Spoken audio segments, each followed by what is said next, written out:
दोस्तों, हमारे पिछले वीडियो में हमने जाना था महाकाल के 5 खतरनाक भक्तों के बारे में। लेकिन क्या आपने कभी सोचा है कि खुद महाकाल यानी भगवान शिव, भगवान विष्णु और ब्रह्मा जी आखिर आए कहां से?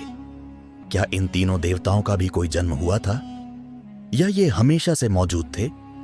हिंदू धर्म के प्राचीन ग्रंथों में इस सवाल का एक बेहद रहस्यमयी और अद्भुत जवाब मिलता है। आज के इस वीडियो में हम जानेंगे सृष्टि की शुरुआत कैसे हुई और ब्रह्मा, विष्णु और महेश कैसे प्रकट हुए। तो चलिए शुरू करते हैं सृष्टि के सबसे बड़े रहस्य से। हिंदू धर्म के अनुसार जब यह ब्रह्मांड नहीं था, ना पृथ्वी थी, ना आकाश, ना समय था, ना कोई जीव, चारों तरफ सिर्फ अनंत अंधकार और जल ही जल था। इसे प्रलय काल कहा जाता है। उस समय केवल एक ही शक्ति मौजूद थी, परम ब्रह्म। यह वही शक्ति है जिससे पूरी सृष्टि बनी है। कुछ समय बाद उस अनंत जल में एक दिव्य प्रकाश प्रकट हुआ और उसी प्रकाश से प्रकट हुए भगवान विष्णु। भगवान विष्णु क्षीर सागर में अनंत शेषनाग के ऊपर विश्राम कर रहे थे।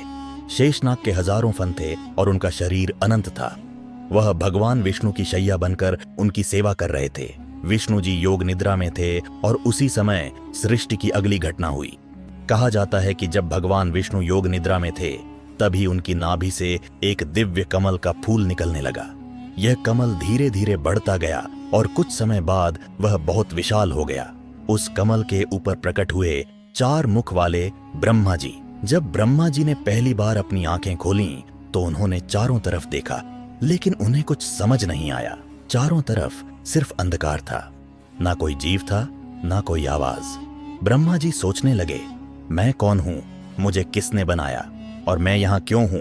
इस सवाल का जवाब ढूंढने के लिए उन्होंने उस कमल की डंडी के अंदर जाकर अपने मूल को खोजने की कोशिश की, लेकिन उन्हें कुछ भी नहीं मिला।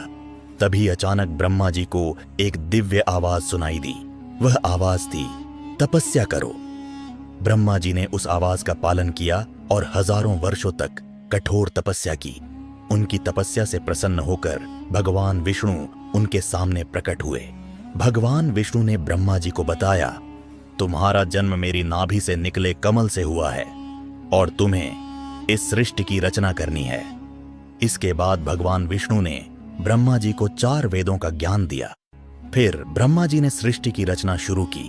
उन्होंने सबसे पहले बनाए देवता, ऋषि, मनुष्य, पशु पक्षी, पेड़ पौधे, ग्रह और तारे।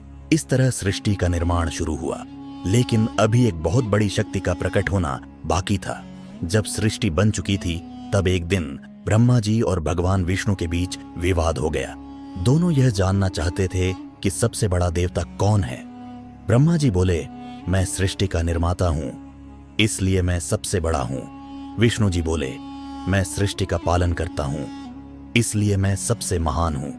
तभी अचानक उनके सामने एक अनंत प्रकाश का स्तंभ प्रकट हुआ। यह स्तंभ इतना विशाल था कि उसका ना कोई आरंभ दिख रहा था, ना अंत। यह दृश्य देखकर दोनों देवता चौंक गए। उन्होंने सोचा कि जो भी इस स्तंभ का अंत ढूंढ लेगा वही सबसे बड़ा होगा। भगवान विष्णु ने वराह, सूअर का रूप लिया और उस स्तंभ के नीचे की ओर जाने लगे। वहीं ब्रह्मा जी हंस का रूप लेकर ऊपर की ओर उड़ने लगे। दोनों हजारों वर्षों तक उस स्तंभ का अंत खोजते रहे, लेकिन उन्हें उसका अंत नहीं मिला। आखिरकार दोनों वापस लौट आए। उसी समय उस अनंत प्रकाश स्तंभ से एक दिव्य आकृति प्रकट हुई। वह थे महादेव, भगवान शिव। भगवान शिव ने दोनों देवताओं से कहा, मैं ही इस अनंत ब्रह्मांड की परम शक्ति हूं। तुम दोनों मेरी ही शक्तियों से उत्पन्न हुए हो। फिर भगवान शिव ने सृष्टि के 3 कार्य निर्धारित किए। ब्रह्मा सृष्टि की रचना करेंगे, विष्णु सृष्टि का पालन करेंगे, महेश, शिव सृष्टि का संहार करेंगे। इसी कारण इन तीनों को त्रिमूर्ति कहा जाता है।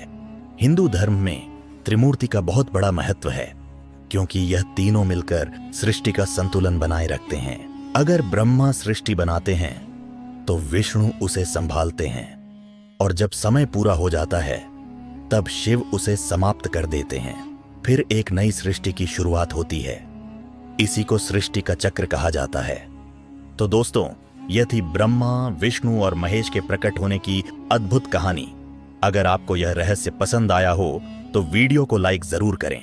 और अगर आप ऐसी ही रहस्यमयी और धार्मिक कहानियां सुनना पसंद करते हैं तो चैनल को सब्सक्राइब करना बिल्कुल ना भूलें, क्योंकि अगले वीडियो में हम जानेंगे भगवान शिव का सबसे रहस्यमयी अवतार।